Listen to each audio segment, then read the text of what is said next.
It's not new to say that we're facing a lot of challenges with poor metabolic health. And this isn't just obesity.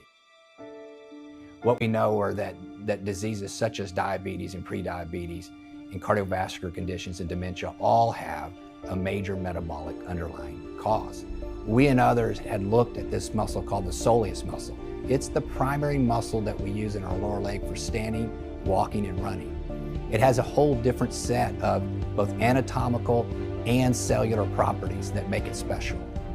So what we learned was that if you can activate the muscle through a specific type of way, then it will use more energy than normal.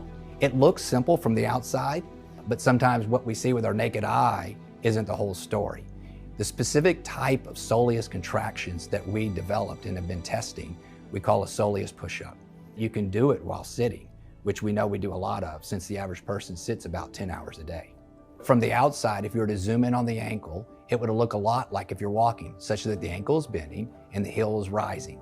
However, internally, it's exactly the opposite. And that's part of the secret sauce to this, is that instead, when doing this activity, the muscle is simultaneously shortening while the motor neurons are activating intensely. With walking, the exact opposite is happening in that the muscle is turned off once the heel starts to rise. And what we showed is that people could lower their blood glucose with a single session of doing soleus muscle contractions by about 50%.